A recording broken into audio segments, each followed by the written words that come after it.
God, I love that song. Hey, what's up, guys? Guy who camps here. And you know what? That song will literally get me pumped to do anything. Like, right now, I'm really tired because I didn't get much sleep last night.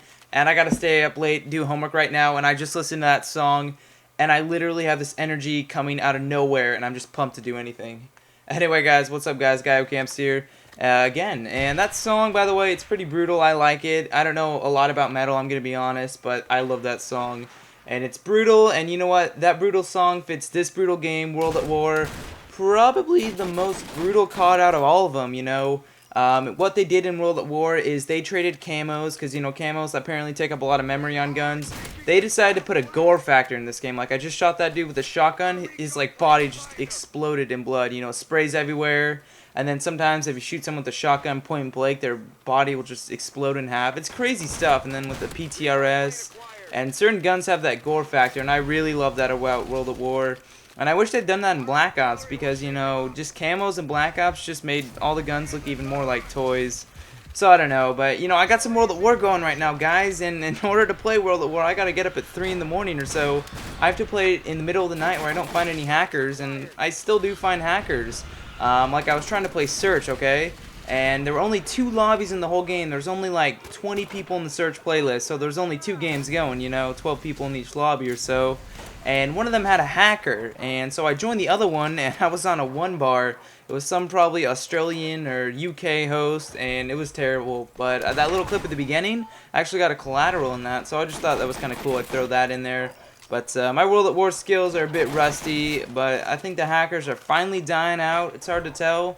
I tweeted Xbox support, and they told me that they're aware of the problem and the developers aware of the problem, and it's up to them to fix the game and not, you know, Xbox Live, which I think is silly.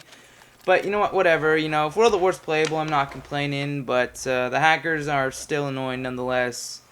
Anyway, guys, Dead Island comes out tomorrow. That game, I totally forgot about it. Flew under the radar. Must have had Ghost Pro.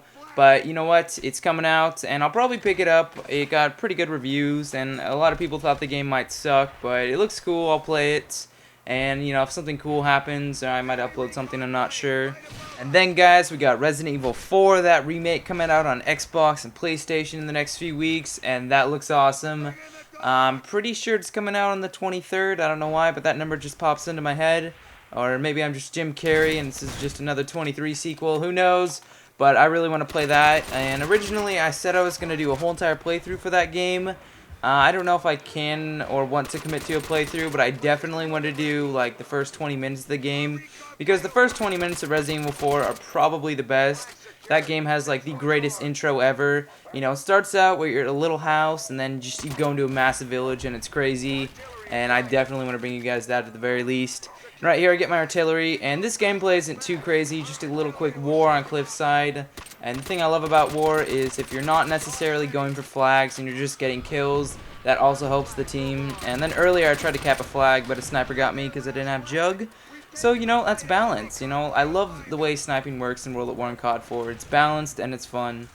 And speaking of balance, guys, I saw a video by Thunder Toro today talking about Modern Warfare 3 stuff, and it really got me thinking. Pretty much in the video, he said about death streaks, you know, no one likes death streaks. So he pretty much had the idea when you get to level 80, you're not really a noob anymore, and death streaks are automatically disabled for you.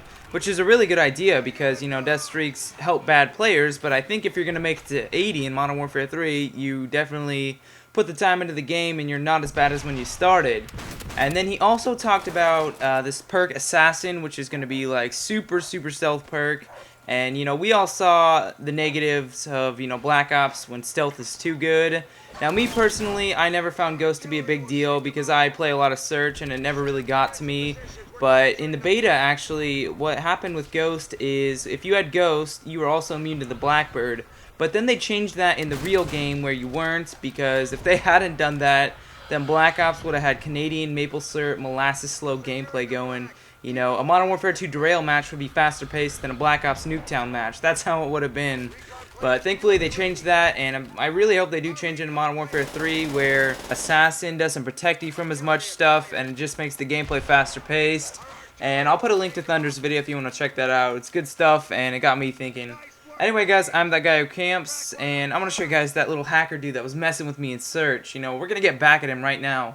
A few weeks ago on my live stream, we were just going around in World at War reporting every hacker we saw, and I really hope at least one of them got banned, and they learned a lesson about modding, you know? We're giving them some good old World at War hacker justice, and honestly, guys, you know, I know I said they're taking care of the hackers right now in World at War, but, you know, when Treyarch stops giving a fuck again, this game's just going to get all hacked up really, really bad like it was a few months ago. And, you know, it's just kind of the same deal in Modern Warfare 2 and the boosting in that game in free-for-all.